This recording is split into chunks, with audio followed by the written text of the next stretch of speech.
আমি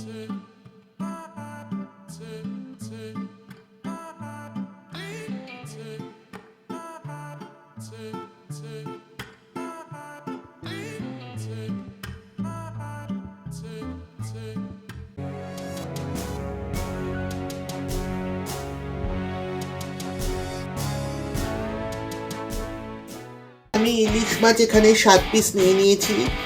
আমি আজকে আপনাদের করে দেখাবো ইলিশ মাছ ভাপা। ইলিশ মাছ ভাপা এর আগে আমি দেখিয়েছি, আজকে একটু অন্যরকম ভাবে দেখাবো, আপনারা দেখতে থাকুন।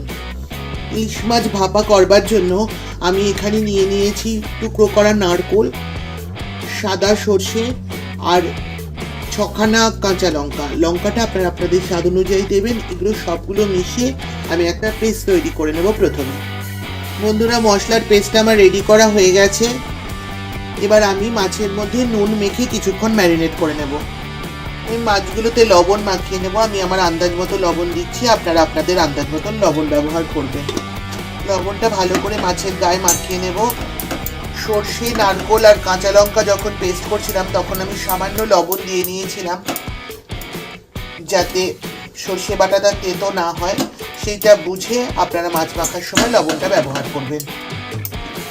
এবার মাছটা কিছুক্ষণ আমি এভাবে রেখে দেব। বন্ধুরা, 15 মিনিট পরে ফিরে এসে লবণ মাখানো মাছগুলোতে এবার আমি একে একে মশলাগুলো দিয়ে দিচ্ছি। এখানে যে পেস্টটা তৈরি করে রেখেছিলাম নারকোল, সর্ষে, কাঁচা লঙ্কার সামান্য লবণ দিয়ে, সেটা প্রথমে দিয়ে দিচ্ছি।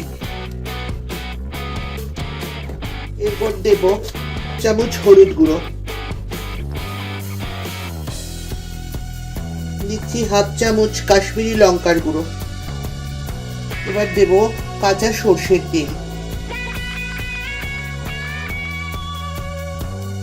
আমি এখানে 2 চামচের একটু বেশি তেল ব্যবহার করেছি, আপনারা ইচ্ছে করলে আর একটু বেশি তেলও ব্যবহার করতে পারেন। এবার আমি মাছটার গায়েগুলো সব ভালো করে মাখিয়ে নেব।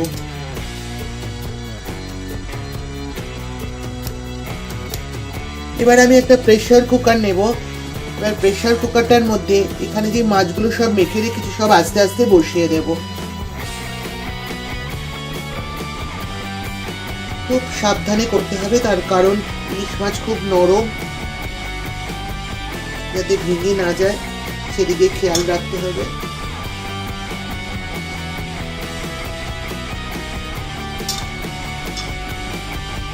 সমস্ত মশলার কাইটা আমি এর মধ্যে দিয়ে দিচ্ছি। আমি থালাটা ধুয়ে সামান্য জলের মধ্যে অ্যাড করে দিচ্ছি।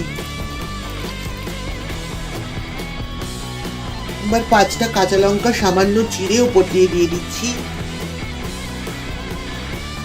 আর দিয়ে দিচ্ছি আর 1 চামচ কাঁচা সরষের তেল।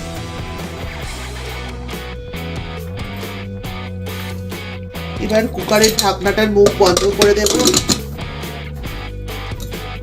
গ্যাসে বসিয়ে গ্যাসটা অন করে দিচ্ছি, কিন্তু খুব বেশিক্ষণ এটাকে হুইসেল দিতে পারা যাবে না, কারণ ইলিশ মাছ নরম। একটা হুইসেল হবার আগেই হিসিস করলেই তাকে বন্ধ করে দিতে হবে, দেবো না হলে ইলিশ মাছ কিন্তু গলে যাবে ভেতরে। বন্ধুরা, রেডি হয়ে গেল আমার ইলিশ মাছের এই রেসিপিটি। আমি আজকে দেখালাম আপনাদের কুকারে কিভাবে ইলিশ মাছ ভাপা করতে হয়। সেটি হয়তো আপনারা জানেন, তাও অনেক নতুন গৃহিণীরা তারা হয়তো নাও জানতে পারে, তাই জন্য আমি আজকে এই রেসিপিটা আপনাদেরকে দেখালাম। এটা একটা অনুরোধের রেসিপি ছিল, তাই জন্য এটা আমি দেখালাম। আমি এর আগে ইলিশ মাছ ভাপা দেখিয়েছি, যদি কেউ না দেখে থাকেন তবে লিঙ্কটা আমি ডেসক্রিপশন বক্সে দিয়ে দেবো, আপনারা অবশ্যই দেখে নেবেন।